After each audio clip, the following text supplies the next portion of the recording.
I'm Vicky Canning. I'm a lecturer at the Open University and I work with an organisation called Migrant Artists Mutual Aid. Canning and Martin Joorman. I'm a PhD student at Lund University in Sweden at Sociology of Law Department, and I'm currently a visiting researcher at the Center for Middle Eastern Studies at Lund University, and right now an academic visitor here at Oxford University at Sociological Studies Center. And as you can see, academics never answer a question quickly.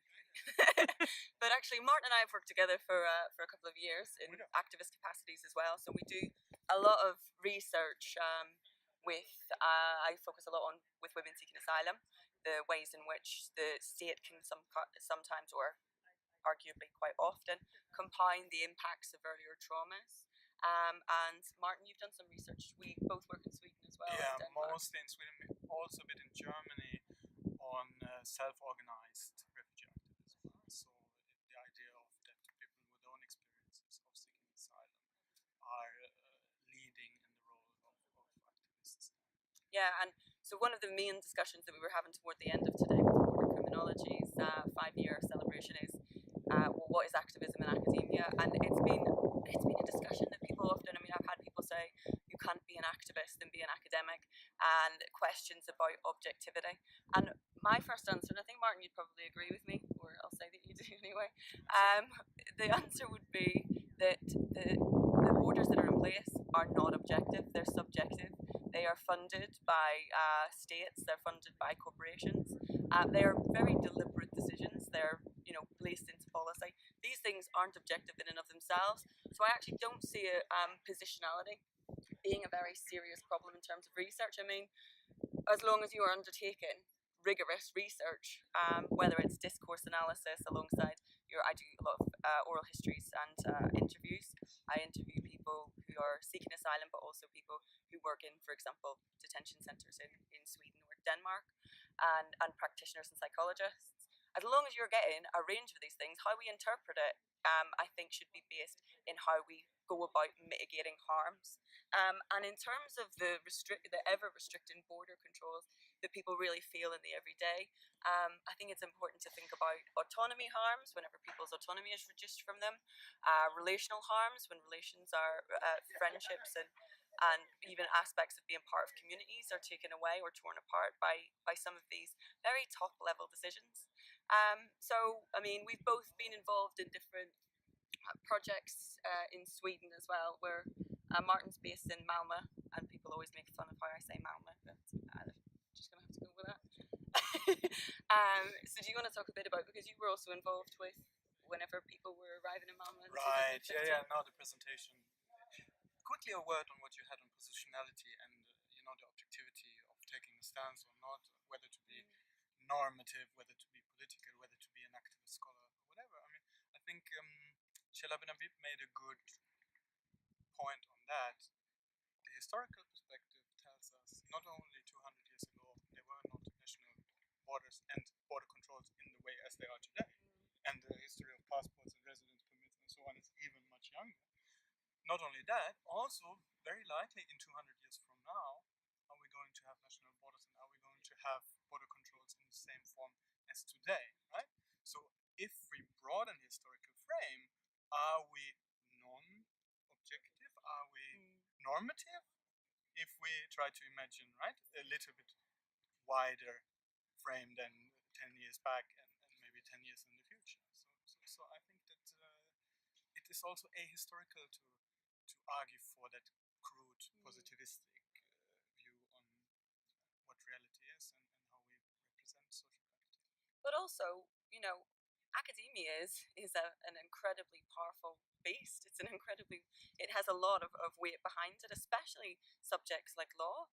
And really, I think we need to reflect as academics on what our role is, if it isn't to support the capacity for people who are otherwise silenced in society to be able to get across experiences, so that we also can support ways to mitigate the harms that these issues have. So I think actually there is an ethical question there for us about, well, is it ethical to not take positions? Is it ethical for us to be silent whenever people are harmed by processes such as immigration detention, such as the closure of borders that facilitates so many deaths, particularly in Europe and across the Mediterranean, is it okay to be quiet about these things? And I would say that the time has come where these questions sometimes I feel aren't even that relevant anymore. I think we need to move towards action and use the power that we have behind us in academia to actually facilitate changes that are from the bottom up as well. Yeah, to the examples that you mentioned, I mean, locally in Malmö, yes, Malmö, as the one presentation today mentioned, was the point of entry for like 18,000 people seeking asylum within a couple of weeks at the turn of 2015-2016. So there locally many people in Malmö engaged, and there were these self-organized culture center, anarchist, anarcho-leftist centers that opened up and that supplied housing and shelter, and at least like proper bed to sleep in for some nights. So these things happen locally, and activist scholars. I mean, we discussed the temporality also of the label of being an activist. Is that something like refugee that you're going to be for the rest of your life once you engage in activism? So actually, I think this the way to put it. You are engaging. You're being engaged. You are participating in activism. Is a better formulation in the sense that it indirectly highlights the temporality that most people who do engage at some points.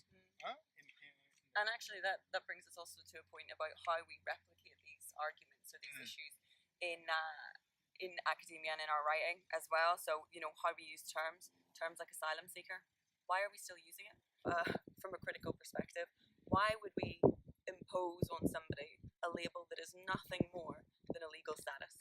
Somebody applies for asylum, and during that temporal period, they are awaiting the outcome of this claim.